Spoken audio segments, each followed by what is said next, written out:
1 ते 70 पर्यंत आपण अर्थव्यवस्थेचे प्रश्न बघणार आहोत आज. प्रश्नपत्रिका कशी होती? प्रश्न कसे वाटले सगळ्यांना? ठीक होते म्हणजे कसं की फॅक्च्युअल होते की फार कन्सेप्च्युअल होते किंवा अवघड होते?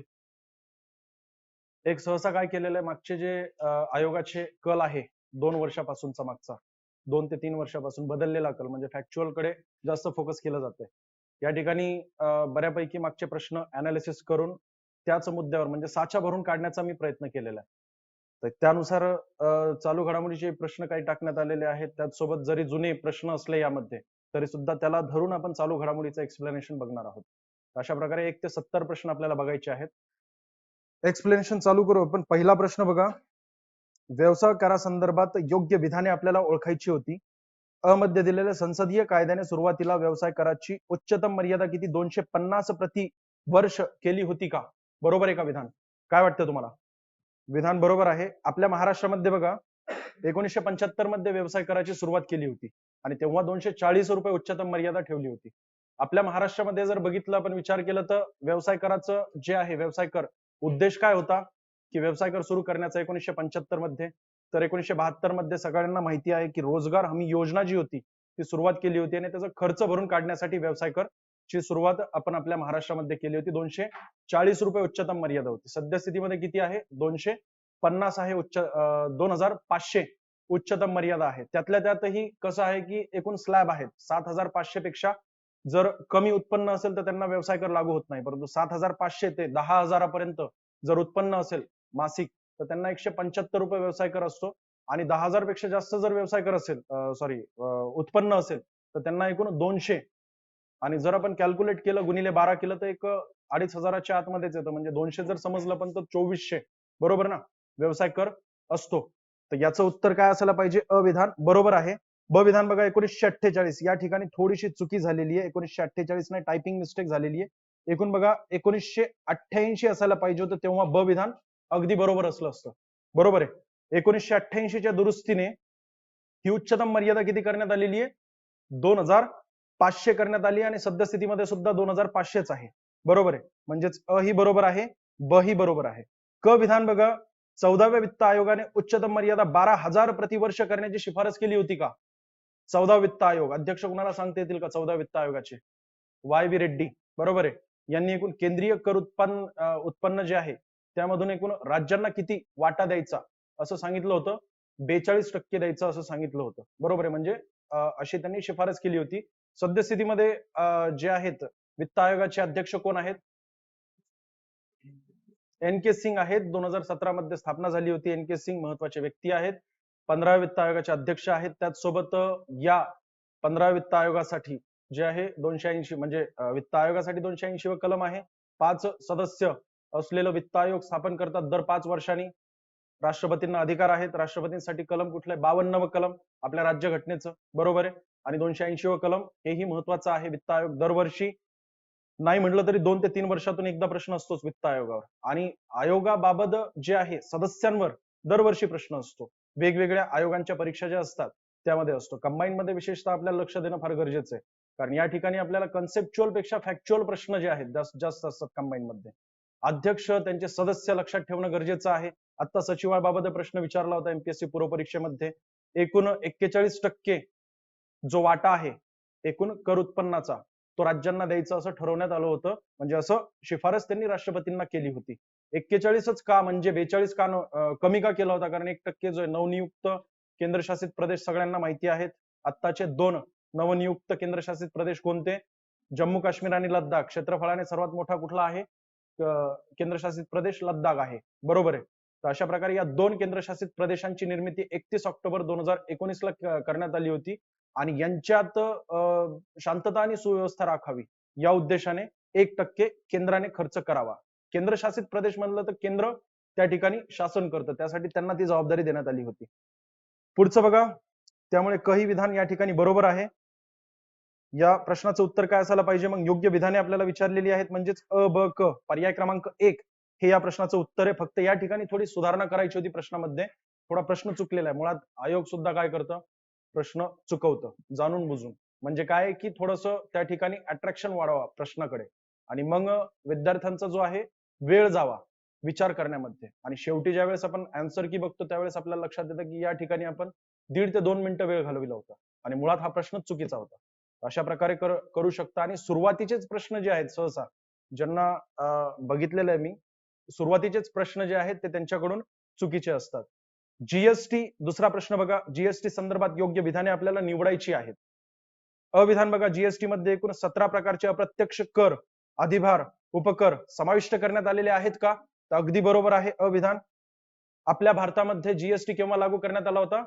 1 जुलै 2017 रोजी आपल्या भारतामध्ये लागू करण्यात आलेला आहे. पहिला जगातील कोणता असा राष्ट्र आहे किंवा देश आहे ज्याने जीएसटी आपल्या देशामध्ये लागू केलेला आहे? कोणाला सांगता येईल का?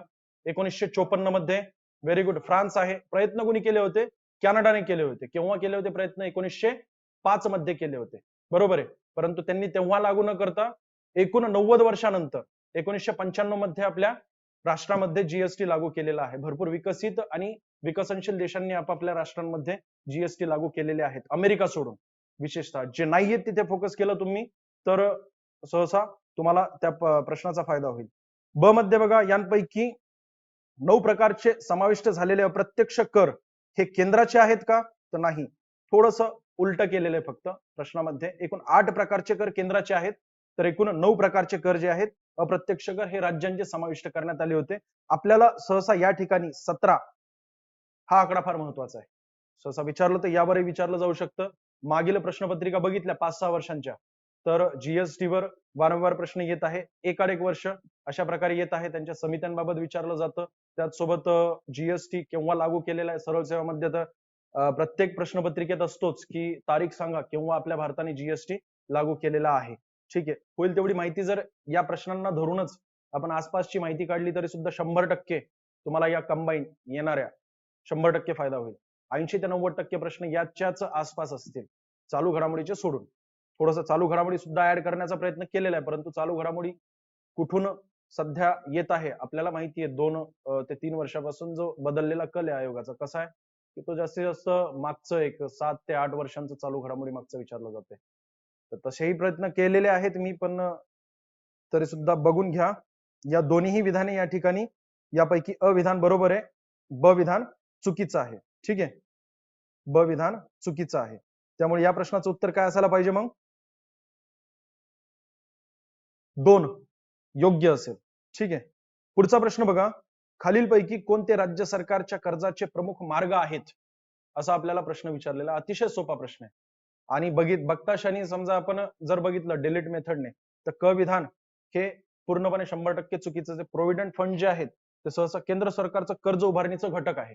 ठीक आहे, बाकी अंतर्गत कर्ज राज्य सरकारही उभारतात आणि त्याचसोबत केंद्र सरकारकडून मिळालेले कर्ज 100% राज्यांचं प्रमुख स्रोतच आहे कर्जाचं. म्हणून अ ब दोन्हीही बरोबर आहेत या ठिकाणी. अ आणि सॉरी, पर्याय क्रमांक याचा काय असायला पाहिजे? 3 योग्य असायला पाहिजे. बरोबर आहे. बाकी क 100% चुकीचं आहे. चौथा प्रश्न बघा, प्रश्न फार स्पीड मध्ये होत आहेत का? चौथा प्रश्न बघा, खालील विधानांपैकी अयोग्य विधाने आपल्याला ओळखायची होती.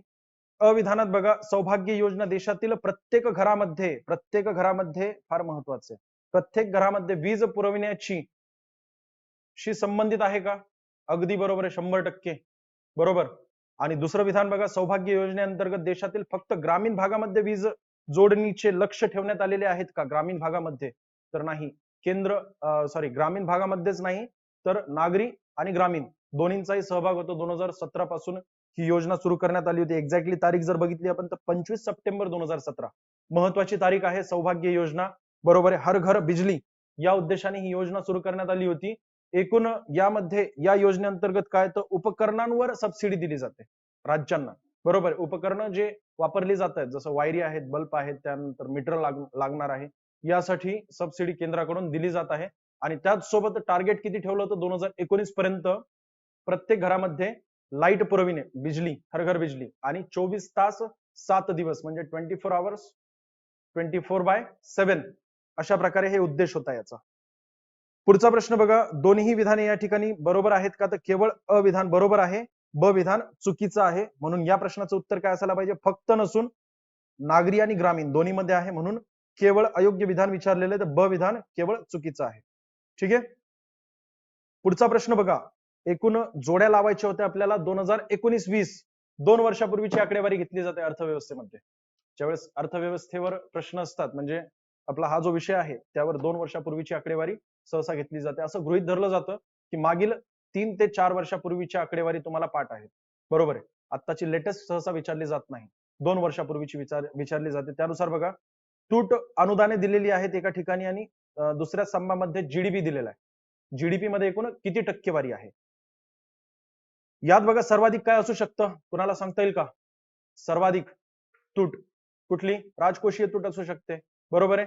तर जी चक्रवर्ती समिती 1985 ची, यांनी सर्वात पहिल्यांदा ही जी आहे संकल्पना राजकोषीय तूट जी आहे ती अर्थव्यवस्था बाजूला काढून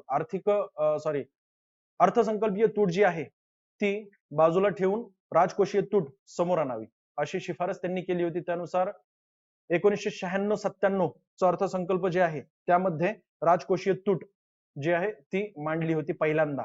म्हणजेच राजकोषीय तूट म्हणजे काय असतं, एकूण कर्ज जेवढं घेतलेलं आहे त्यालाच राजकोषीय तूट असं म्हटलं जातं. आणि अर्थसंकल्पीय तूट म्हणजे एकूण जमा आणि खर्च चा विचार केला जातो. तर या ठिकाणी बघा राजकोषीय तूटचं काय उत्तर असायला पाहिजे, मग किती असायला पाहिजे? एकूण 4.6. त्यानंतर बघा महसुली तूट किती असेल? दुसऱ्या क्रमांकाची एकूण महसुली जमा आणि महसुली खर्च, या ठिकाणी समजा खर्च जास्त असेल तर महसुली तूट निर्माण होते. बरोबर आहे की नाही? म्हणजेच महसुली तूट एकूण किती आहे? 3.3 आहे. त्यानंतर प्राथमिक तूट जर आपल्याला विचारली तर ती किती असायला पाहिजे? मग प्राथमिक तूट साठी 1.6. प्राथमिक तूट म्हणजे काय असते? ते एकूण प्राथमिक तूट बरोबर राजकोषीय तूट यामधून केवळ काय करायचं आपल्याला? घेतलेल्या कर्जावरील जो व्याज आहे तो आपल्याला बाजूला काढायचा आहे. बरोबर आहे. कारण व्याज त्यासाठी तो व्याज देण्यासाठी सुद्धा आपल्याला काय करावं लागते? दरवर्षी कर्ज घ्यावं लागत आहे. त्यासाठी एफआरबीएम कायदा तुम्हाला महत्वाचा आहे. 2003 मध्ये तो पारित करण्यात आला होता. महत्वाच्या समित्या आहेत त्यामागे. तो टार्गेट 2009 पर्यंत पूर्ण करायचं होतं, परंतु ते आपण अचीव केलं नाहीये. कायदेशीर जे आहे अशा प्रकारे तूट भरून काढावी, म्हणजे तूट जी आहे ती कशी सरकारने, केंद्र सरकारने कमी करावी यासाठी एफआरबीएम कायदा करण्यात आलेला आहे. आणि आत्ताचा जो आहे सध्याचे जे वित्त आयोगाचे अध्यक्ष NK सिंग आहेत यांच्याच अध्यक्षतेखाली एक समिती 2016 मध्ये नियुक्त करण्यात आली होती, म्हणजे गठीत करण्यात आली होती 2016 ची.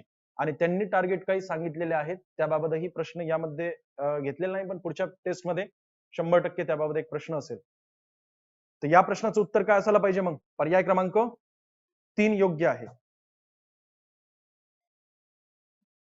प्राथमिक तूट आणि मुख्य अनुदाने. बरोबर. पुढचा प्रश्न बघा, प्रश्न क्रमांक 6. 6वा प्रश्न काय आहे? तर 13व्या वित्त आयोगाचे अध्यक्ष डॉक्टर सी रंगराजन होते का? मागचे 4 वित्त आयोगाचे अध्यक्ष पाठच असायला पाहिजेत. 12 वित्त आयोगाचे अध्यक्ष सी रंगराजन होते. यांच्याच अध्यक्षतेखाली तुम्हाला सगळ्यांना माहिती आहे 2012 मध्ये एक समिती गठीत केली होती. दारिद्र्य रेषा निश्चित करण्यासाठीची ही समिती होती, महत्वाची समिती आहे. त्यावरही प्रश्न मी घेतलेला आहे. बरोबर आहे. तर यांच्याच अध्यक्षतेखाली होती. परंतु 13 वित्त आयोगाचे अध्यक्ष कोण आहेत? केन होते, तर विजय केळकर होते. 14 वित्त आयोगाचे अध्यक्ष कोण? तर YV रेड्डी. आणि 15 वित्त आयोगाचे अध्यक्ष कोण आहेत? तर NK सिंग आहेत. 13 वित्त आयोगाचे दुसरं विधान बघा, पहिलं विधान तर चुकीचंच आहे. दुसरं विधान बघा, 13 वित्त आयोगाचे केंद्रीय आयोगाने केंद्रीय करातील राज्यांचा वाटा किती? 32% ठरवला होता का? अगदी बरोबर आहे. मग 12 वित्त आयोगाने किती ठरवला होता? 30.5% ठरवला होता. 14 वित्त आयोगाने किती ठरवलेला आहे? तर 42. सर्वात जास्त आतापर्यंत ज्यांनी ठरवलेला तो 14 वित्त आयोग आहे. आणि मग 15 वित्त आयोगाने 1% कमी केलेला आहे. ते नवीन जे केंद्रशासित प्रदेश आहेत त्या ठिकाणी शांतता आणि सुव्यवस्था राखावी यासाठी केलेलं आहे. तर या ठिकाणी ब विधान बरोबर आहे. मग बघा क विधान, 13 वित्त आयोगाच्या निकषानुसार महाराष्ट्राला केंद्रीय करातील 4.99% वाटा मिळावा असं सांगितलेलं होतं का? तर नाही. एवढं डीप मध्ये लक्षात ठेवायचंय का? फक्त मागचे 3 ते 4 वित्त आयोग बऱ्यापैकी वाचले तर वित्त आयोगावर एखादा प्रश्न येऊ शकतो. जे बदललेलं कल आहे त्यानुसार सांगतोय. बरोबर आहे. तर मागचं थोडंसं लक्षात ठेवणं गरजेचं आहे. तसं आपण 15 वित्त आयोग आपल्याला माहिती असणं गरजेचंच आहे. एकूण आपल्या महाराष्ट्रासाठी 2.4% वाटा दिलेला आहे. सर्वात अधिक वाटा कुणाला दिलेला आहे 15 वित्त आयोगाने? उत्तर प्रदेशला. बरोबर आहे. या ठिकाणी किती वाटा दिलेला आहे? तर 5.19% वाटा जो आहे 13 वित्त आयोगाने आपल्या महाराष्ट्राला दिला होता. ठीक आहे. म्हणजे सुचविलं होतं केंद्र सरकारला की एकूण उत्पन्नातून एवढा वाटा राज्यांना द्यावा. बरोबर आहे. तर यानुसार क ही विधान या ठिकाणी चुकीचं आहे. पर्याय क्रमांक कुठला येईल मग आपल्याला विचारलेलं आहे का योग्य विधान? तर पर्याय क्रमांक 2 याचं योग्य उत्तर, सॉरी, पर्याय क्रमांक 4 याचं योग्य उत्तर असेल. ठीक आहे.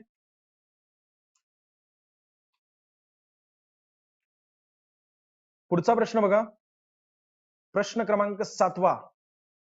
हा सुद्धा फार महत्वाचा आहे. व्यवहार तोल, व्यापार तोल ही कन्सेप्ट समजली तर प्रश्न अवघड नाहीये बिलकुल. व्यवहार तोल विस्तारित संकल्पना आहे. व्यवहार तोलामध्ये एकूण चालू खातं आणि भांडवली खातं येतं. या चालू खात्यामध्ये अजून 2 भाग पडतात. चालू खात्यामध्ये बघा तुम्हाला माहिती असेल की एकूण दृश्य आणि अदृश्य असे 2 व्यापार होतात. दृश्य खात्यामध्ये काय असतं तर जे डोळ्याने दिसतायत, म्हणजे ज्या वस्तू आपल्याला डोळ्याने वस्तू व्यापार म्हणजेच दृश्य खातं असतं, डोळ्याने दिसणाऱ्या. निर्यात आणि आयात याचं पद्धतशीर नोंदणी जी आहे ती यामध्ये केली जाते. कशामध्ये? दृश्य व्यापारामध्ये, चालू खात्यातील. आणि चालू खात्यातील दुसरा भाग मी जो तुम्हाला सांगितलं अदृश्य व्यापार, बरोबर आहे, त्याला सेवा व्यापार असं म्हटलं जातं. सेवा क्षेत्रासाठी जो केला जातो तो सेवा देऊन जी आवक आणि जावक असते आपली, म्हणजे आयात आणि निर्यात सेवाची जी झालेली आहे ती यामध्ये बघितली जाते अदृश्य व्यापारामध्ये. बरोबर आहे. तर अदृश्य व्यापार जो आहे, अदृश्य खातं, याबाबत आपल्याला विचारलेले व्यवहार तोलाच्या, म्हणजे व्यवहार तोल मोठी कन्सेप्ट आहे. त्याच्या अंतर्गत विस्तारित संकल्पना, त्याच्या अंतर्गत चालू खातं आणि भांडवली खातं. या चालू खात्यातील जे अदृश्य खातं आहे त्याबाबत आपल्याला विचारलेलं आहे. तर अविधान असू शकतं का त्यामध्ये? आत्ताच मी तुम्हाला सांगितलं वस्तू व्यापार म्हणजे दृश्य खात्यात येणार आहे, चालू खात्यातील, त्यामुळे चुकीचं आहे. त्यानंतर पुढचं बघा, बँकिंग भांडवल ठेवी या येऊ शकतात का यामध्ये? तर याही येऊ शकत नाही, कारण हे भांडवली खात्यातील भाग आहे. बरोबर आहे की नाही? चालू खातं आणि भांडवली खातं मी तुम्हाला आता सांगितलं त्यातलं भांडवली खात्यातील हा भाग आहे, त्यामुळे ब ही येऊ शकत नाही.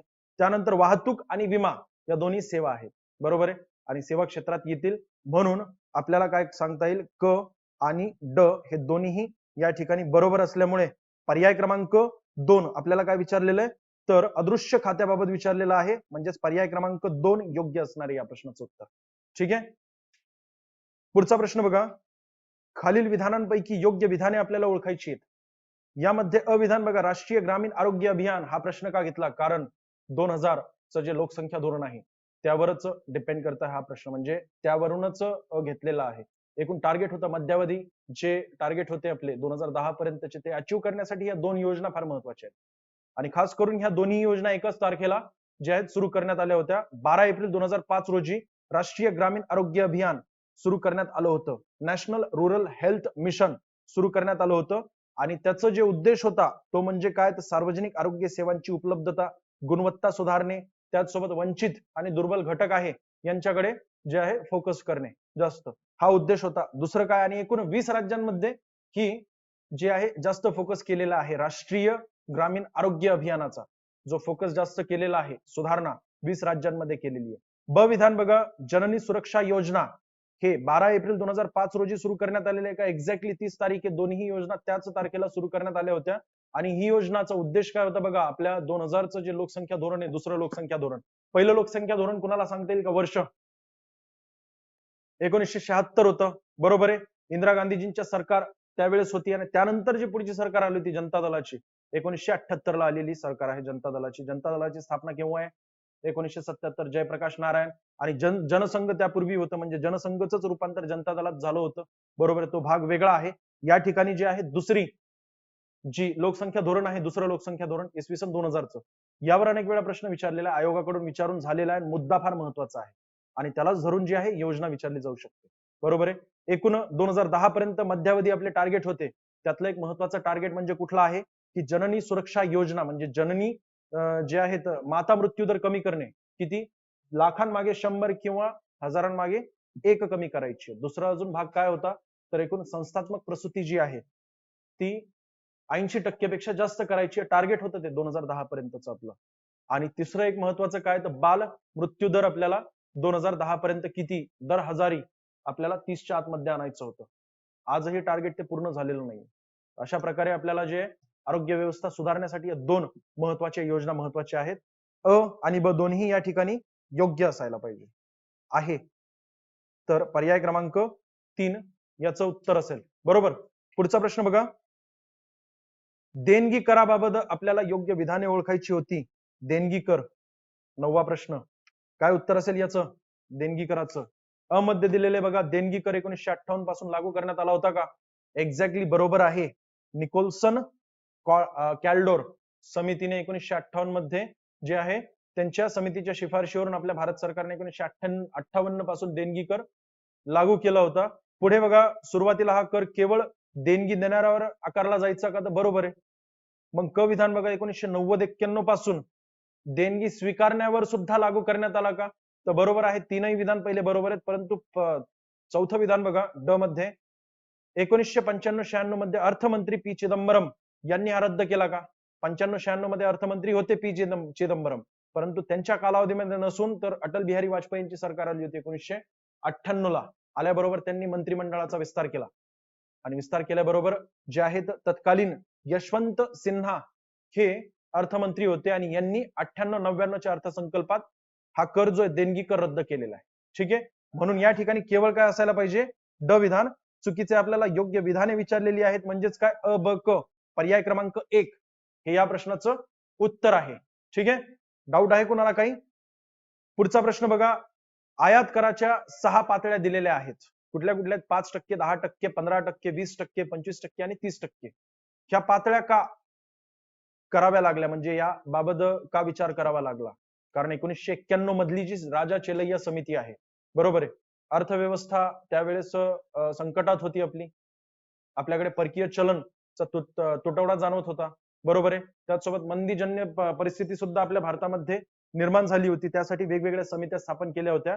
त्यातली ही एक महत्वाची समिती आहे राजा चेलैया समिती, 1991 ची आहे. आणि त्यांनी जे आहेत स्लॅब, म्हणजे निर्यातीपेक्षा आयात फार जास्त होत होती आपली, आणि याला कंट्रोल करण्यासाठी जे आहे 5%, 10%, 15%, 20%, 25% आणि 30% असे एकूण 6 स्लॅब जे आहेत त्याबाबत त्यांनी सूचना दिली होती, म्हणजेच शिफारस केली होती त्याबाबत त्यांनी. तर या प्रश्नाचं उत्तर काय असायला पाहिजे? पर्याय क्रमांक 2. त्यानंतर 11वा प्रश्न बघा. 2010, 9-10 व 2011-12 मध्ये रंगराजन समितीनुसार कोणत्या राज्यात दारिद्र्याचे प्रमाण सर्वाधिक होते? कोणत्या राज्यात होते? छत्तीसगड 50%च्या जवळपास. लक्षात ठेवा. एकूण किती? 47 कि 47.9%, म्हणजे 50%च्या जवळपास एवढ्या मोठ्या प्रमाणात दारिद्र्य होतं. आणि त्याच कालावधीमध्ये आपल्या महाराष्ट्रामध्ये किती होतं? केवळ 20%. केवळ नाही म्हणता येणार, परंतु 20% त्या कालावधीमध्ये आपल्या महाराष्ट्रात होतं. भारतात किती होतं? 29.5%. 2011-12 ची आकडेवारी रंगराजन समितीची मी तुम्हाला सांगितली. आणि 2009-10 ची आकडेवारीनुसार 38.2% एकूण दारिद्र्य आपल्या भारतामध्ये होतं. केव्हाची ही रंगराजन समिती? 2012 मध्ये स्थापन करण्यात आली होती. त्यापूर्वी तेंडुलकर समिती होती, बरोबर आहे. यांनी सुद्धा 2009-10 आणि 11-12 या दोन्ही वर्षांच्या आकडेवारीनुसार छत्तीसगडच सर्वात जास्त, यांच्याही नुसार जे आहे राज्य कुठलं? तर छत्तीसगड याच ठिकाणी सर्वात जास्त दारिद्र्य होतं. ठीक आहे. तर पर्याय क्रमांक 3 या प्रश्नाचं उत्तर आहे. पुढचा प्रश्न बघा. बाकी यांनी बघा 6 घटकांवर दारिद्र्य टोपली निश्चित केली होती. दारिद्र्य टोपलीमध्ये अन्न, शिक्षण, कपडे, निवारा, वाहन खर्च आणि इतर घटक या सर्वांना मिळून एकूण 6 घटकांचा विचार यामध्ये केलेला आहे रंगराजन समिती यांनी. ठीक आहे. पुढचं बघा. आणि त्यांनी कॅलरी मूल्य सुद्धा कमी केलं होतं. एकूण 2400 कॅलरी ग्रामीण भागामध्ये आणि 2100 कॅलरी शहरी भागासाठी होतं. तर त्यामध्ये 2400 कॅलरी ऐवजी त्यांनी काय केलं होतं? 2155 कॅलरी मूल्य ठरवलं होतं. आणि जे शहरी भागासाठी एकूण किती? तर 2000 किती? 2090 एक्झॅक्टली बरोबर. 2090 कॅलरी त्यांनी निश्चित केली होती 2100 ऐवजी. आणि हे जास्त आणि कमी का असतं? कारण ग्रामीण भागामध्ये कष्टाचं काम असतं, बरोबर आहे, त्यासाठी. आणि शहरी भागामध्ये कमी. महिलांसाठी जे आहे कॅलरी मूल्य कमी आहे, परंतु प्रेग्नेंट महिलांसाठी किती आहे? कोणाला सांगता येईल का? काहीतरी माझ्या मते 3000च्या जवळपास आहे कॅलरी मूल्य असणं गरजेचं आहे. आणि सैनिक जे असतात त्यांच्यासाठी 3200 कॅलरी असं आहे. ठीक आहे. पुढे बघा. सैनिक किंवा खेळाडू त्यांच्यासाठी. पुढचा प्रश्न बघा. या प्रश्नाचं उत्तर काय आहे? तर 3 आहे. चालू साप्ताहिक दर्जा CWS म्हणजेच काय? Current weekly status. या प्रश्नाचं उत्तर काय असायला पाहिजे? फार सोपा प्रश्न आहे. वारंवार या मुद्द्यावर प्रश्न विचारला गेलेला आहे, बरोबर आहे. मग या प्रश्नाचं उत्तर काय असायला पाहिजे? पर्याय क्रमांक 4 7 दिवसात किमान एक तरी तास त्याला जर काम मिळालं कुठल्याही व्यक्तीला, तर तो यानुसार चालू साप्ताहिक दर्जानुसार रोजगारीत मानला जातो. मग CDS म्हणजेच काय, करंट डेली स्टेटस नुसार एकूण किती असायला पाहिजे? तर पर्यायापैकी कुठलं उत्तर असेल? समजा CDS विचारलं असतं तर दुसरं. Very good. 7 दिवसात रोज त्याला 4 तास कमीत कमी काम मिळणं आवश्यक आहे. आणि बाकी अजून कुठला आहे? तर सामान्य स्थिती दर्जा जो असतो त्यानुसार किती आहे? तर 6 महिन्यापेक्षा जास्त म्हणजेच किती, 183 दिवस त्याला कमीत कमी जे आहे कुठल्या तरी कामामध्ये तो व्यस्त असेल तर तो सामान्य स्थिती दर्जानुसार म्हणजेच काय, UPS म्हणजेच युज्युअल प्रिन्सिपल स्टेटस नुसार तो रोजगारीत धरला जातो. ठीक आहे. NSSO नुसार त्यांनी एकूण 3 गट केलेले आहेत, 3 पद्धती केलेल्या आहेत. ठीक आहे. या प्रश्नाचं उत्तर काय असेल मग? पर्याय क्रमांक 4 योग्य असेल. 13वा प्रश्न बघा, प्रत्यक्ष लाभ हस्तांतरण योजना फार महत्वाची आहे. 2 वेळेस प्रश्न विचारून गेलेला आहे. तारीख विचारलेली आहे, त्याचसोबत कुणाच्या कालावधीमध्ये झालेलं आहे हेही विचारलेलं आहे. भ्रष्टाचार कंट्रोल करणे डायरेक्टली जे आहे डायरेक्ट बेनिफिट ट्रान्सफर म्हणजे योजना लाभार्थ्यांना डायरेक्टली त्यांच्या अकाउंटमध्ये योजनेचा लाभ मिळेल या उद्देशाने DBT योजना सुरू करण्यात आली होती. महत्वाची योजना प्रत्यक्ष लाभ हस्तांतरण योजना, आणि यासाठी जी समिती होती ती 2011 मध्ये स्थापन करण्यात आली होती.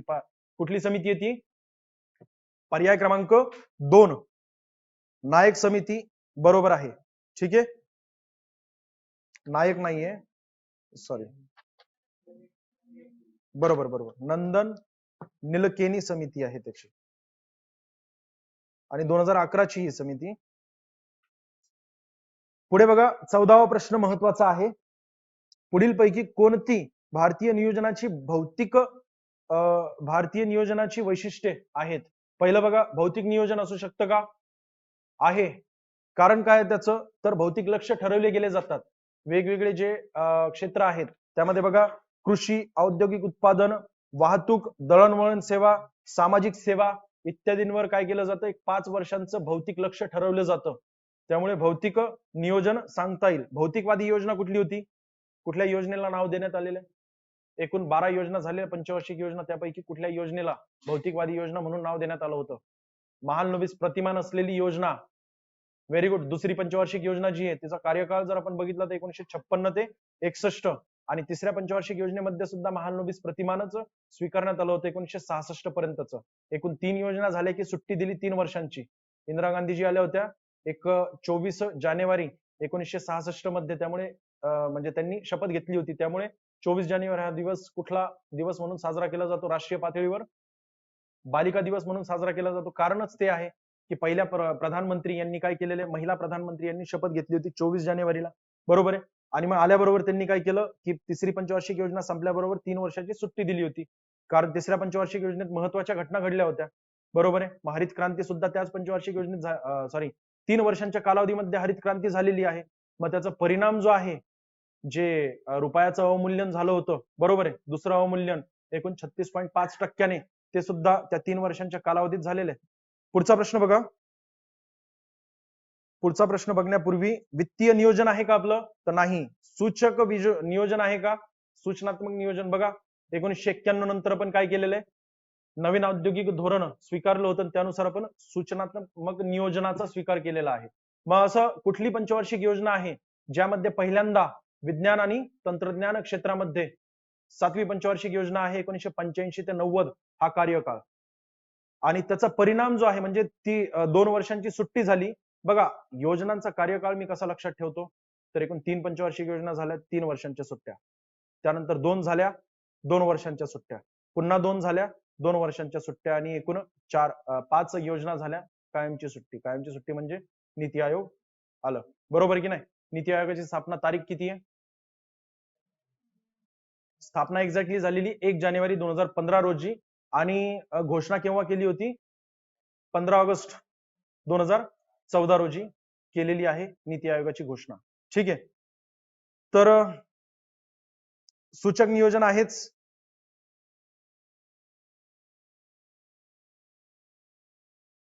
समाजवादी नियोजन आहे का?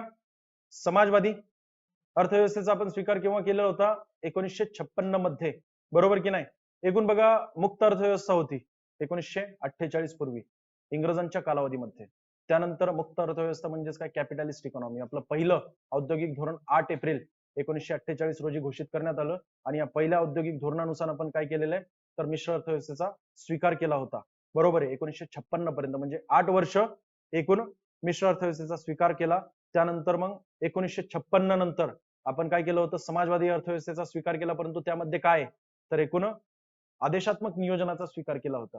1956 ते 1991 पर्यंत आदेशात्मक नियोजन होतं, पण मध्यंतरी जे आदेशात्मक नियोजन आहे त्याचा जे प्रतिकूल परिणाम झाला होता आपल्या अर्थव्यवस्थेत, त्यासाठी MRTP कायदा 1969 चा आहे, तो सुद्धा फार महत्वाचा आहे. तो मोठ्या परीक्षेसाठी म्हणजे MPSC साठी थोडं डीप मध्ये वाचावं लागेल. या ठिकाणी तुम्हाला विधानाचा प्रश्न विचारला तर उद्योगाचे एकूण किती क्षेत्र केलेले आहेत, गट पाडलेले आहेत आणि थोडासा डीप मध्ये वाचावं लागेल MRTP कायदा. बरोबर आहे. लॉंग फॉर्म वगैरे ते सरळ सेवामध्ये विचारलं जातं, परंतु कंबाईन ग्रुप सी मध्ये थोडंसं अजून डीप मध्ये जावं लागेल MRTP बाबत.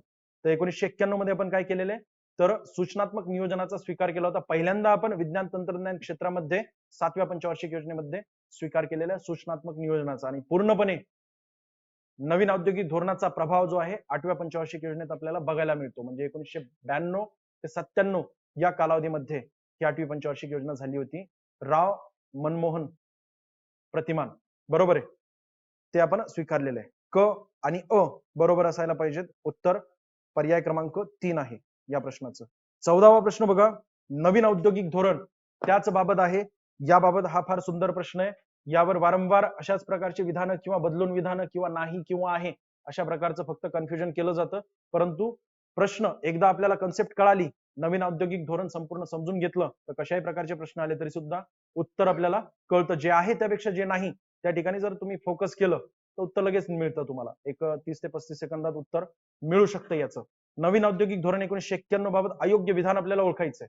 यामध्ये बघा, पहिलं विधान काय आहे, औद्योगिक परवाना पद्धत रद्द करण्यात आली होती का? अगदी बरोबर आहे. त्यासाठी बघा त्यापूर्वीच थोडे प्रयत्न केलेले आहेत. 1969 मध्ये आत्ताच मी तुम्हाला सांगितलं MRTP कायदा जो आहे तो लागू केला होता. तो फार सुंदर कायदा आहे, फार महत्वाचा आहे. त्यानंतर बघा त्याचं लॉंग फॉर्म काय आहे, monopolise and restrictive trade practices act जो आहे MRTP कायदा. यानुसार काय करण्यात आलं होतं, राजकीय आणि आर्थिक घराण्यातच केवळ मोठ्या प्रमाणात परवाने दिले जात होते. त्यासाठी MRTP कायदा लागू करण्यात आला होता आणि पुढे तो संपूर्णपणे परवाना पद्धतच रद्द करायचं धोरण स्वीकारलं होतं. दुसरं बघा, सार्वजनिक क्षेत्राची भूमिका कमी करण्यात आली होती का? तर 100% बरोबर आहे. कारण काय की जे तोट्यात चालणारे धंदे आहेत, बिझनेस आहेत, बरोबर आहे, सरकारचे, तर बिझनेस जे आहेत ते काय केले होते, तर खासगी क्षेत्राकडे वळविले होते आणि जास्तीत जास्त काय करण्यात आलं होतं, निर्गुंतवणूक करण्यात आली होती. त्यावरच तिसरं विधान आहे बघा. तिसरं विधान काय, खासगी व निर्गुंतवणूक धोरण लागू करण्यात आलं होतं का? तर बरोबर आहे, खासगीकरण आणि निर्गुंतवणूक धोरण आपण लागू केलेलं आहे. जास्तीत जास्त खासगीकरण करणे आणि निर्गुंतवणूक धोरण. 1996 मध्ये निर्गुंतवणूक आयोग कुठला होता, कुणाला सांगता येईल का? फार महत्वाचा आयोग आहे. आणि 1991 नंतरचे जेवढे आयोग आहेत जास्तीत जास्त त्यावर प्रश्न विचारले जातात. आता नरसिंहन यांचं निधन झालं होतं, प्राचार्य नरसिंहन यांचं निधन झालेलं आहे. ते 2021 मध्ये झालं होतं. त्यासाठी 100% त्यावर प्रश्न विचारला जाऊ शकतो आता या कंबाईन मध्ये, आगामी परीक्षेमध्ये. कारण मागच्या वर्षीच त्यांचं निधन झालेलं आहे. ते दोन महत्वाच्या त्यांच्या समित्या होत्या, 1991 ची आणि 92 ची. दोन्ही समित्या आणि 3 प्रश्न घेतलेले आहेत त्यावर. कारण मला असं वाटतं की त्यावर जास्त फोकस करणं गरजेचं आहे. 100% त्यावर प्रश्न येऊ शकतो. तर या ठिकाणी बघा, खाजगीकरण व निर्गुंतवणूक धोरण लागू करण्यात आलं होतं का? तर बरोबर आहे. GV रामकृष्णन समिती आहे 1996 ची. एक्सप्लेनेशन मध्ये दिलेलं नाही, परंतु महत्वाची लिहून घ्या, महत्वाची समिती आहे. बाकी चौथं बघा, लघु उद्योग क्षेत्राचं आरक्षण वाढविण्यात येणार आहे का? आरक्षण वाढवलं तर उलटा बंदिस्त केलेलं लघु उद्योगाला, बरोबर की नाही? खुलं करायचं आपल्याला, त्यासाठी आरक्षण कमी करावं लागेल की नाही? त्यामुळे पर्याय क्रमांक 4 हे या प्रश्नाचं उत्तर आहे. अयोग्य विधान आपल्याला ओळखायचं होतं, बरोबर आहे. त्यामुळे पर्याय क्रमांक 4 हे या प्रश्नाचं उत्तर असेल. ठीक आहे. पुढचं बघा, जोड्या लावा. अंत्योदय योजना कुठल्या पंचवार्षिक योजनेमध्ये सुरू करण्यात आलेली आहे? मोरारजी देसाई यांची सरकार, जनता दल 1978-79 या अर्थसंकल्पामध्ये अंत्योदय योजना जी आहे तिची घोषणा करण्यात आली होती. दारिद्र्य रेषेखालील जी लोकसंख्या आहे त्यांना वित्तीय मदत करणे या उद्देशाने अंत्योदय योजना सुरू करण्यात आली होती. अ च काय येणार मग? 4. मग ब च बघा, राष्ट्रीय ग्रामीण रोजगार कार्यक्रम म्हणजे नॅशनल रूरल एम्प्लॉयमेंट प्रोग्राम फार महत्वाचा आहे. 2 ऑक्टोबर 1980 रोजी सुरू करण्यात आला होता. ऑक्टोबर म्हटलं तर कुठली योजना असेल? कारण एप्रिलला सुरुवात होते, बरोबर आहे. आणि मग ऑक्टोबर 1980 म्हटलं तर कुठली योजना असेल? ती 6वी योजना 80 ते 85 या कालावधीमध्ये राबवलेली. म्हणजेच काय पर्याय क्रमांक काय येणार आहे याचं? 3. ब च 3 येईल. क च बघा इंदिरा आवास योजना, याचंच नाव आता बदलून प्रधानमंत्री आवास योजना करण्यात आलेलं. यामध्ये सुद्धा काय तर घर देण्यासाठी प्रयत्न केले होते. कुठल्या पंचवार्षिक योजनेची आहे? रूरल लँडलेस एम्प्लॉयमेंट गॅरंटी प्रोग्राम याच्या अंतर्गत ही योजना सुरू करण्यात आली होती. एकूण कालावधी बघितला तर 1985-86 या अर्थसंकल्पात या योजनेची घोषणा करण्यात आली होती, बरोबर आहे. म्हणजेच कुठली पंचवार्षिक योजना असेल? 7वी पंचवार्षिक योजना, जिचं नाव रोजगार निर्मिती जनक योजना म्हणून ओळखलं जातं, 7व्या पंचवार्षिक योजनेचं, बरोबर आहे. आणि याच योजनेमध्ये काय केलं होतं तर सूचनात्मक नियोजनाचा पहिल्यांदा स्वीकार केला होता, परंतु एका क्षेत्रासाठी, कुठल्या? विज्ञान आणि तंत्रज्ञान क्षेत्रासाठी, बरोबर आहे. 85 ते 90 या कालावधीसाठी 7वी पंचवार्षिक योजना होती. तर क च 2 असेल. मग मध्यान्ह आहार योजना कुठलं राज्य आहे पहिलं ज्यांनी सुरू केलं होतं मध्यान्ह आहार योजना? तमिळनाडू यांनी प्रयत्न केले होते, बरोबर आहे. आणि त्याचाच आधार घेऊन जे आहे 1995 मध्ये भारत सरकारने मध्यान्ह आहार योजना सुरू केली होती. कुठल्या पंचवार्षिक योजनेमध्ये केलेली आहे मग? 92 ते 97 कालावधी असलेला 8वी पंचवार्षिक योजना, जिचा संपूर्ण इफेक्ट जो आहे म्हणजे नवीन औद्योगिक धोरणाचं आपल्याला संपूर्ण इफेक्ट 8व्या पंचवार्षिक योजनेत बघायला मिळतो. जास्तीत जास्त प्रश्न त्यासाठीच मेन्स मध्ये विचारलेले, बरोबर आहे. पुढचं बघा, याचं उत्तर काय असेल मग? पर्याय क्रमांक 2.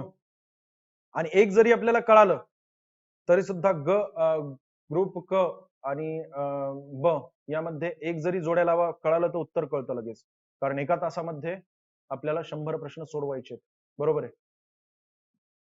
17वा प्रश्न बघा, भारतात राष्ट्रीय स्तरावर सर्वप्रथम अधिकृत ग्रामीण आणि शहरी दारिद्र्य रेषा, अधिकृत ग्रामीण आणि शहरी दारिद्र्य रेषा ठरवली कुणी होती? 1979 मध्ये.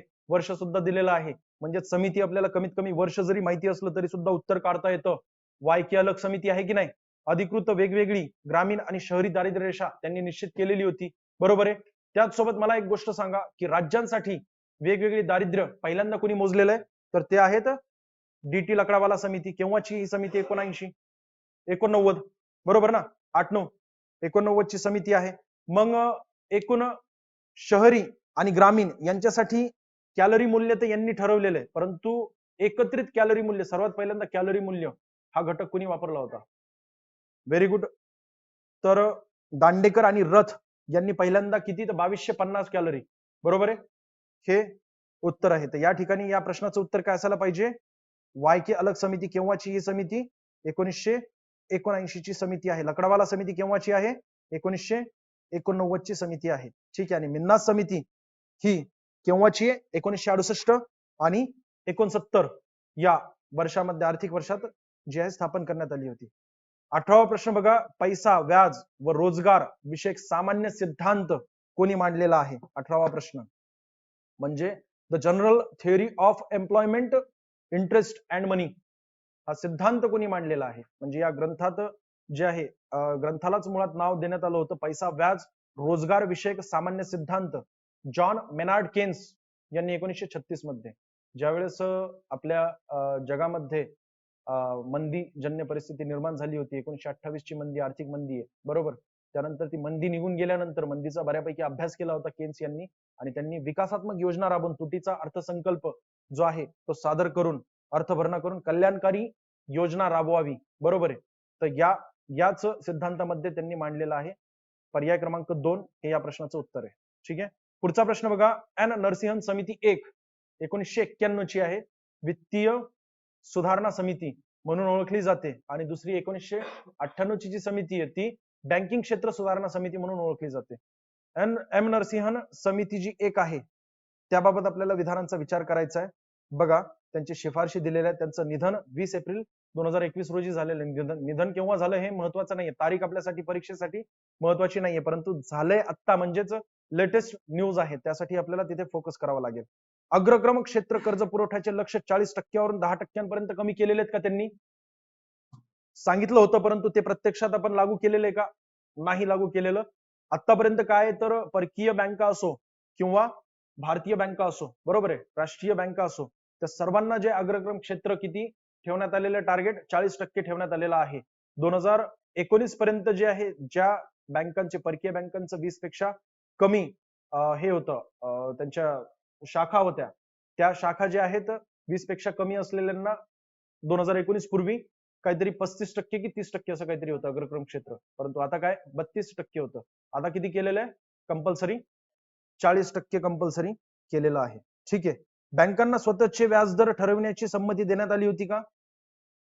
तर यांच्यानुसार बरोबर आहे, बरोबर आहे, यांनी ते शिफारस केली होती. त्यानुसार बघा बेस रेट पूर्वी होता 2016 आणि त्यानंतर आता जे आहे MCLR आलेला आहे 2016 नंतर, बरोबर आहे. त्याची तारीख सुद्धा विचारली जाऊ शकते, तोही प्रश्न मी यामध्ये घेतलेला आहे. बघा त्रिस्तरीय बँकिंग रचना करावी अशी शिफारस केली होती का? तर चुकीचे, चतुर्स्तरीय बँकिंग रचना करावी हे त्यांनी शिफारस केली होती. म्हणून या ठिकाणी काय आहे तर त्रिस्तरीय नसून चतुर्स्तरीय आहे, चुकीचं आहे 3. आणि चौथं बघा बँकांच्या राष्ट्रीयकरणाची प्रक्रिया थांबवावी अशी अशी त्यांनी शिफारस केली होती का? तर बरोबर आहे, 2 वेळेस राष्ट्रीयकरण झालेलं आहे. पहिल्यांदा केव्हा झालंय 1969 मध्ये कुठल्या पंचवार्षिक योजनेत असा प्रश्न विचारलेला आहे. एक्झॅक्टली आपल्याला समजा जुलै हा महिना जरी माहिती असला तरी सुद्धा सगळ्यांना माहिती आहे की नवीन पंचवार्षिक योजना 1 एप्रिल पासून सुरू होते, बरोबर आहे. संपते केव्हा 31 मार्च. आणि 1 एप्रिल म्हटलं 1969 तिसरी पंचवार्षिक योजना सुरू चौथी पंचवार्षिक योजना सुरू झालेली इंदिरा गांधीजींच्या काळात. एकूण 3 पंचवार्षिक योजना झाल्या होत्या आणि तीनही पंचवार्षिक योजनेमध्ये ॲलन मान आणि अशोक रुद्र यांचं प्रतिमान जे आहे स्वीकारलं होतं, बरोबर आहे. आणि त्यांच्याच कालावधीमध्ये 3 वर्ष सुट्टी आणि पुन्हा 2 वर्ष सुट्टी अशी एकूण 5 वर्ष सुट्टी होती. त्यांच्याच कालावधीमध्ये अशी एक पंचवार्षिक योजना होती की ज्याचं एकूण 4 वर्षांचा कालावधी होता केवळ, म्हणजे कालावधी 5 वर्षांचा होता परंतु 4च वर्ष चालली अशी एक मात्र कुठली पंचवार्षिक योजना आहे? 5वी आहे.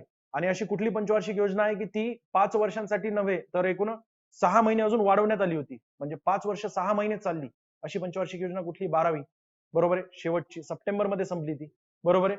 टार्गेट कंप्लीट करण्यासाठी अजून 6 महिने मोदी सरकार यांनी वाढवले होते.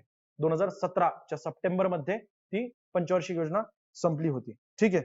मग यांनी काय केलेलं आहे तर बँकांच्या राष्ट्रीयकरणाची प्रक्रिया थांबवावी अशी शिफारस केली होती. पहिल्यांदा 1969 मध्ये 14 बँकांचं राष्ट्रीयकरण झालं होतं, ज्यांचं जे आहे 50 कोटी पर्यंत जे ठेवी आहेत, ज्यांच्या ठेवी ज्या बँकांच्या त्यांना राष्ट्रीयकरण त्यांचं करण्यात त्यापेक्षा जास्त आहेत त्यांचं राष्ट्रीयकरण करण्यात आलं होतं.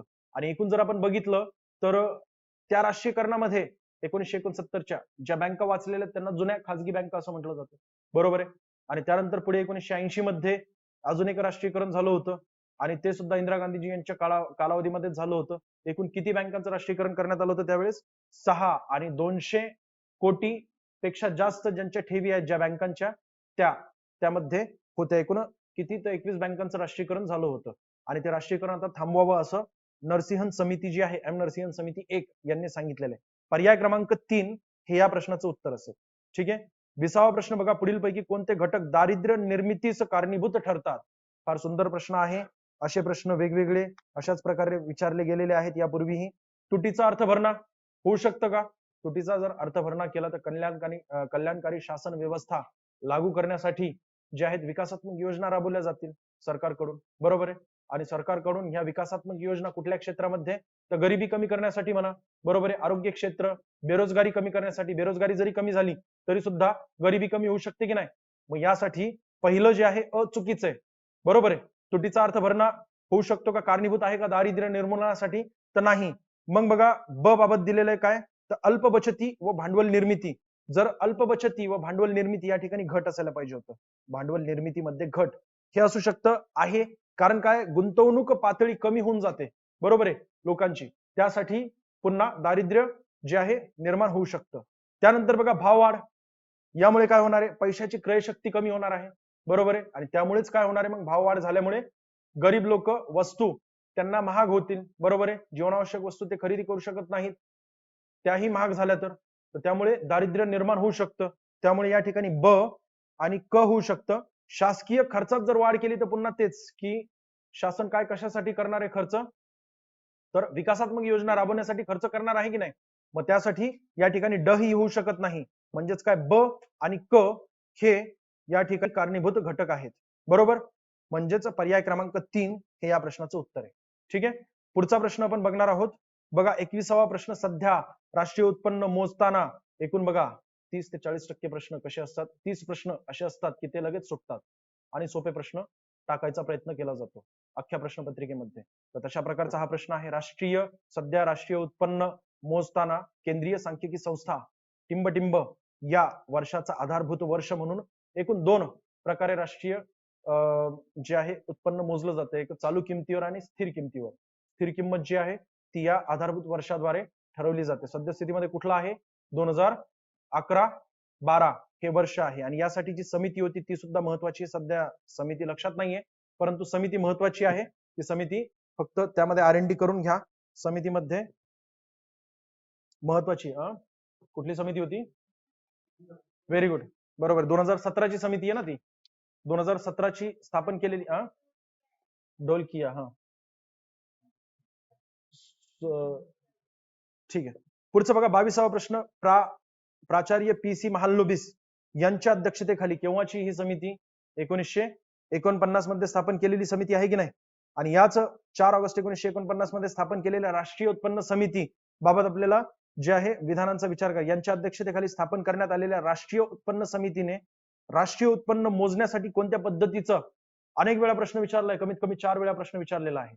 आणि ही कन्सेप्ट मुळात समजणं फार अवघड जात असल्यामुळे वारंवार ते यावर प्रश्न विचारत असतात. स्टॅटिस्टिकली त्यांच्याकडे माहिती असते. संपूर्ण महाराष्ट्राने कुठला प्रश्न जो आहे तो वगळलेला आहे किंवा सोडवलेला नाही किंवा चुकलेला आहे, त्या ठिकाणी तोच मुद्दा उचलला जातो आणि पुन्हा त्याच मुद्द्यावर वारंवार प्रश्न. तुम्ही बघा 2013 पासून आतापर्यंत जर प्रश्नपत्रिकेचं अनालिसिस केलं तर तुम्हाला लगेच लक्षात येईल की जो मुद्दा जास्तीत जास्त विद्यार्थ्यांनी सोडलेला आहे, बरोबर आहे. तर सहसा आपल्याला समजा पुढच्या कुठल्या मुद्द्यावर जास्त फोकस करायचं तर आपल्या मित्रांमध्येच विचारलं की टफ प्रश्न कुठले होते, तर त्या ठिकाणी आपल्याला लगेच लक्षात येईल की त्या ठिकाणी आपल्याला फोकस करणं गरजेचं आहे. निव्वळ उत्पादन पद्धती आणि निव्वळ उत्पन्न पद्धती या दोन्ही पद्धतीचा अवलंब करा अशी शिफारस जी आहे यांनी केली होती. निव्वळ उत्पादन पद्धती जर आपण बघितली तर उत्पादित होणाऱ्या एका आर्थिक वर्षामध्ये अंतिम वस्तू आणि सेवांचं मूल्य या ठिकाणी उत्पादन पद्धतीत घेतलं जातं. आणि निव्वळ उत्पन्न पद्धतीमध्ये एका आर्थिक वर्षामध्ये कुटुंब संस्थांनी कमावलेलं एकूण उत्पन्न हे घेतलं जातं. खर्च पद्धती यामध्ये घेतली जात नाही. तुम्ही म्हणाल रिपीट केलेलं आहे, मुळात हे रिपीट झालेले 2 ते 3 वेळेस रिपीट झालेला आहे प्रश्न. त्यासाठी पुन्हा तशाच प्रकारचा प्रश्न मी घेण्याचा प्रयत्न केलाय की विचारला तर पुन्हा यावर विचारला जाऊ शकतो. हा मुद्दा महत्वाचा आहे, इथे फोकस केलं तर आपल्याला परीक्षेमध्ये 100% फायदा होईल. 22व्याचं काय असायला पाहिजे मग उत्तर? पर्याय क्रमांक 1 योग्य आहे. ठीक आहे, 23वा प्रश्न बघा. सन 2010-11 मध्ये स्थूल राष्ट्रीय उत्पन्नातील प्राथमिक क्षेत्राचा वाटा किती होता? कमी कमी होत चाललेला आहे प्राथमिक क्षेत्राचा वाटा, बरोबर आहे. आणि 2010-11चं का घेतलेलं आहे? कारण ते आता बदललेला जो कल आहे आयोगाचा मागे विचारला जातो. सहसा आपल्याला 2021चा महत्वाचा आहे आकडेवारी 2021 ची, कारण हा 2022 वर्ष चालू 2021 किंवा 19-20 ची आकडेवारी महत्वाची आहे. एकूण 19% झालेलं आहे 2021 मध्ये, बरोबर आहे, प्राथमिक क्षेत्राचा वाटा जीडीपी मधील वाटा. परंतु 2010-11 मध्ये किती होता कुणाला सांगता येईल का? तर 14.3% होता. ठीक आहे, प्राथमिक क्षेत्राचा वाटा हा कमी कमी होत चाललेला आहे जीडीपी मध्ये, परंतु रोजगार बाबत निर्भर लोकसंख्या जास्त आहे प्राथमिक क्षेत्रामध्ये कृषी क्षेत्रावर, बरोबर आहे. कारण स्वातंत्र्य मिळाल्यानंतर आपला भारत जो आहे कृषी प्रधान देश होता, आजही कृषी प्रधान देशच आहे.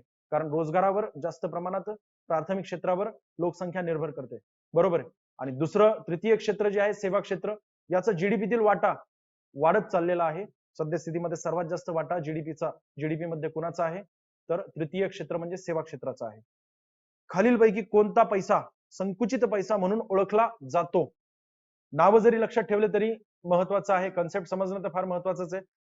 M0 ला संचित पैसा असं म्हटलं जातं किंवा रिझर्व्ह पैसा असंही म्हटलं जातं किंवा पायाभूत पैसा किंवा उच्च क्षमतेचा पैसा, ज्याचं पैशात रूपांतर करता येतं M0चं लगेच.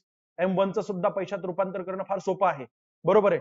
त्यामुळे त्यांना संकुचित पैसा किंवा कॉम्प्रेस्ड मनी असंही म्हटलं जातं किंवा दबलेला पैसा असंही त्याचा अर्थ काढला जाऊ शकतो, बरोबर आहे. आणि यामध्ये M1 मध्ये एकूण लोकांकडे चलनी नोटा व नाणी जे असतात त्यांचा समावेश M1 मध्ये होतो. त्यानंतर लोकांच्या बँकांमधील मागणी ठेवी, रिझर्व्ह बँकेमधील इतर ठेवी या सर्वांचा समावेश जे आहे तो M1 मध्ये होतो. M3 यालाच विस्तृत पैसा असं म्हटलं जातं. यावर प्रश्न विचारला होता, त्यामुळे मी M1 बाबत प्रश्न घेतला आहे. विस्तृत पैसा, पैशात रूपांतर होणं फार कठीण असतं. M3 कारण काय 1 वर्षापेक्षा जास्त जे कालावधीचे पैसे असतात, बरोबर आहे, म्हणजे ठेवले जातात बँकांमध्ये लोकांकडून, त्यावरूनच व्याज कर्ज दिलं जातं की नाही लोकांना, आणि त्यावरूनच पत निर्माण होऊ शकतं, पतपैसा निर्माण होऊ शकतो, बरोबर आहे. आणि त्यावरच पुढचा प्रश्न आहे. लगेच पुढचा प्रश्न त्यावर नाहीये, पण आहे तो पुढे बघा. 25वा प्रश्न, भारताने सन 1949 मध्ये कोणत्या चलनाच्या संदर्भात अवमूल्यन केलं होतं? फार महत्वाचं आहे आणि त्याचं कारणही फार महत्वाचं आहे. एकूण कॉमनवेल्थ नेशन्स सद्यस्थितीमध्ये 54 आहेत, बरोबर आहे. यातील काही जे राष्ट्र आहेत, म्हणजे एकूण 60-70% जास्त राष्ट्र यांनी काय केलं होतं? आपलं अवमूल्यन केलं होतं, आणि अवमूल्यन डॉलरच्या माध्यमातून केलं होतं. त्यामुळे अमेरिकन जे लोक आहेत किंवा अमेरिकन राष्ट्र यांना भारतीय वस्तू महाग झाल्या होत्या, कारण आपण अजून अवमूल्यन केलं नव्हतं. त्यासाठी आपण खास करून 1949 मध्ये 30.5% एवढं रुपयाचं अवमूल्यन केलं होतं. रुपयाचं अवमूल्यन करणे म्हणजे डॉलरच्या तुलनेत रुपयाची किंमत जी आहे ती कमी करणे. सध्या अवमूल्यनाची गरज नाहीये, कारण झाले किती 80 पेक्षा जास्त झालेले आहेत, म्हणजे डॉलरची किंमत किती झालेली आहे? 80 पेक्षा जास्त रुपये झालेली आहे. किती? 80, 81 काहीतरी झालेली आहे वाटतं, बरोबर आहे, 80 झालेली आहे. तर अशा प्रकारे अवमूल्यन 30.5%. दुसरं अवमूल्यन केव्हा केलं होतं? 1966 मध्ये 36.5% केलं होतं. आणि यावेळेस दुसरं अवमूल्यन जे आहे अमेरिकन डॉलर आणि हार्ड युरोपियन चलन यांच्या संदर्भात अवमूल्यन केलं होतं. आणि 1991 मध्ये ज्यावेळेस आर्थिक संकट आलं होतं, त्यावेळेस अर्थमंत्री कोण होते? मनमोहन सिंग, बरोबर. आणि त्यांच्याच कालावधीमध्ये रुपयाचं अवमूल्यन करण्यात आलेलं आहे. 1991 मध्ये 3 टप्प्यांमध्ये करण्यात आलं होतं. एकाच महिन्यात 3 टप्प्यांमध्ये, 3 तारखा वेगवेगळ्या आहेत, फक्त तोच महिना आहे 1991. एकूण 20.75% अवमूल्यन आणि सर्व महत्वाची जी चलन आहेत त्यांच्याबाबत अवमूल्यन करण्यात आलं होतं. असे 3 वेळेस अवमूल्यन झालेलं आहे. ठीक आहे. या प्रश्नाचं उत्तर काय असेल? केवळ ब. 26वा प्रश्न बघा. खालील विधाने विचारात घ्यायची आहेत आपल्याला. चुकलेले थोडंसं प्रिंटिंग मिस्टेक झालेली असेल, आन्सर की मध्ये चुकलेलं आहे. याचं उत्तर 100% बच आहे. कारण काय की त्यावेळेस अवमूल्यन अमेरिकन डॉलरवरच केलं होतं.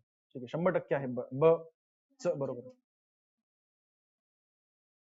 ते थोडे प्रिंटिंग मिस्टेक झाली असेल, थोडी म्हणजे झाली असेल थोडी, मलाही थोडंसं उशीर, बघू आपण. ठीक आहे, पुढे आता जे काही आहे ते एकदम योग्य 100% बरोबर आहे. 26वा प्रश्न बघा. खालील विधाने विचारात घ्यायची आहेत आणि योग्य विधाने आपल्याला ओळखायची आहेत, बरोबर आहे. अ मध्ये बघा, हिराकूड योजना ही पहिल्या पंचवार्षिक योजनेची निष्पत्ती आहे का? पहिल्या पंचवार्षिक योजनेमध्ये खर्च केलेला आहे, बरोबर आहे. तसं बघितलं तर 1948 मध्ये त्याचं भूमिपूजन केलं होतं. 1948 मध्ये केलेलं आहे का हिराकूडचं? प्रश्न क्रमांक 26वा बघा. हिराकूडचं जे आहे प्रकल्प, त्याचं भूमिपूजन केव्हा केलेलं आहे? तर 1928, सॉरी,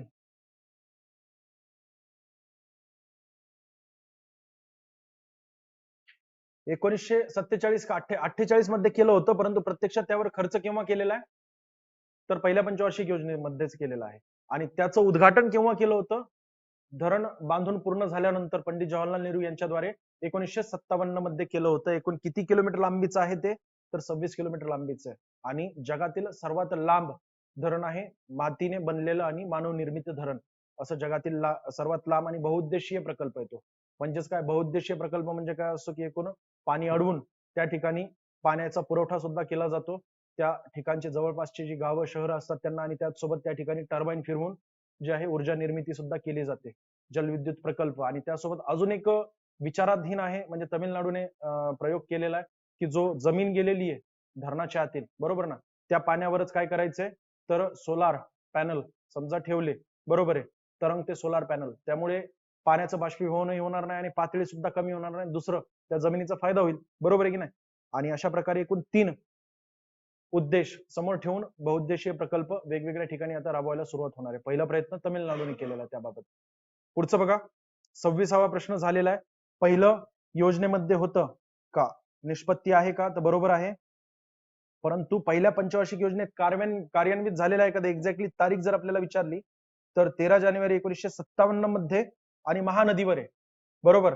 कुठे? तर ओरिसा संबलपूर ठिकाणी महानदी, त्यावर हे धरण आहे, म्हणून ब चुकीचे, अ बरोबर आहे.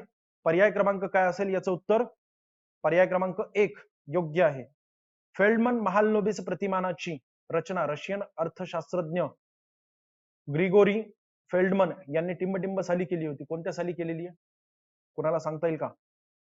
1928 मध्ये जे आहे याबाबत त्यांनी, आणि त्याच्या पुढेच मग महालनोबिस यांनी काय केले? सुधारणा करून 1953 मध्ये त्यामध्ये सुधारणा केली. प्रत्यक्षात दुसऱ्या आणि तिसऱ्या पंचवार्षिक योजनेमध्ये आपण महालनोबिस प्रतिमान स्वीकारलेला आहे. ठीक आहे. त्यानंतर बघा पुढचा 28वा प्रश्न, दशलक्ष विहिरी योजनेचे लाभार्थी कोण असतात? कोण आहेत? दशलक्ष विहिरी योजना 1988-89 मध्ये जे आहे MWS योजना, मिलियन वेल स्कीम, म्हणजे एकूण 10 लाख विहिरी निर्माण करायच्या होत्या.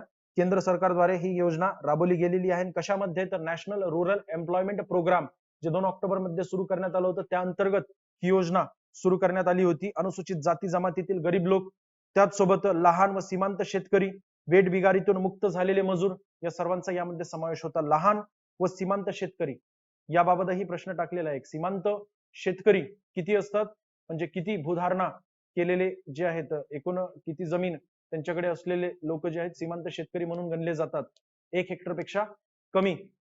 आणि जे लहान शेतकरी यांची एकूण दोघांची मिळून, म्हणजे लहान आणि सीमांत शेतकरी यांना जर आपण कॅल्क्युलेट केलं तर यांची एकूण संख्या किती आहे? 86% पेक्षा जास्त आहे आपल्या भारतामध्ये. 14% केवळ मोठे शेतकरी आहेत. परंतु उत्पन्नात सर्वात जास्त उत्पन्न तेच कमवत आहेत. पुढे बघा, तीनही विधाने या ठिकाणी बरोबर आहेत. 28चं 4 योग्य उत्तर आहे. 29वा प्रश्न बघा, सुरेश तेंडुलकर समितीच्या आयोगाच्या शिफारशी आपल्याला ओळखायच्या आहेत. कॅलरी आधारावर दारिद्र्य रेषा मांडणी रद्दबाद करावी अशी शिफारस त्यांनी केली होती का? तर 100% बरोबर आहे. त्यानंतर देशभरामध्ये वेगवेगळ्या दारिद्र्य टोपलीचा अवलंब करायचा आहे का? वेगवेगळ्या नाही, एक समान या ठिकाणी त्यांनी सांगितलं होतं, म्हणून या ठिकाणी ब विधान चुकीचं आहे. आणि क विधान बघा, दारिद्र्याचा अंदाज व्यक्त करताना आरोग्य शिक्षणावरील सार्वजनिक खर्चाचा समावेश करावा अशी शिफारस केली होती का? तर सार्वजनिक खर्च नाही, खाजगी खर्च जो असतो त्याचा समावेश या ठिकाणी. विधान जर योग्यरित्या वाचलं तर आपल्याला बरोबर उत्तर येईल. तर अविधान जे आहे या ठिकाणी केवळ बरोबर आहे. आपल्याला विचारले काय? अयोग्य विधानांची ओळख करायची होती, म्हणून ब व क हे 2 विधानं जे आहेत अयोग्य आहेत, म्हणजे पर्याय क्रमांक 2 हे या प्रश्नाचं उत्तर आहे. एकूण सुरेश तेंडुलकर समिती 2005 मध्ये स्थापन करण्यात आली होती, आणि यांनी एकूण 3 वर्षांचं दारिद्र्य जे आहे, दारिद्र्य रेषा मोजलेली आहे, ठरवलेली आहे, म्हणजे मोजलेली आहे. एकूण बघा 2004-5 मध्ये त्यांना एकूण 37.2% दारिद्र्य आढळलं होतं आपल्या भारतात. 2009-10 मध्ये 29.8%, तर 2011-12 मध्ये 21.9%. आणि त्याचसोबत सायमल्टेनियसली समजा आपण रंगराजन समितीबाबत विचार केला तर त्यांनी 9-10 आणि 11-12 या कालावधीमध्ये त्यांना बघा अनुक्रमे 38.2% आणि 29.5% दारिद्र्य आढळलं होतं. ठीक आहे. आणि यांनी एकूण बघा आरोग्य शिक्षणासोबतच पोषण, ऊर्जा, कपडे यांचाही समावेश केला होता, आणि त्याचसोबत वाहन खर्च हा एक नवीन घटक रंगराजन समितीने यासोबत समावेश केला होता. या प्रश्नाचं उत्तर आहे 2. पुढचा प्रश्न बघा, 30वा प्रश्न, इंडियाज पॉप्युलेशन फॅक्ट पॉलिसी या पुस्तकाचे लेखक कोण आहेत? काय असेल याचं उत्तर? एस चंद्रशेखर. 1 जानेवारी 1967 मध्ये त्यांनी पब्लिश केलं होतं हे पुस्तक. ठीक आहे, महत्वाचं होतं. याचं उत्तर एस चंद्रशेखर आहे.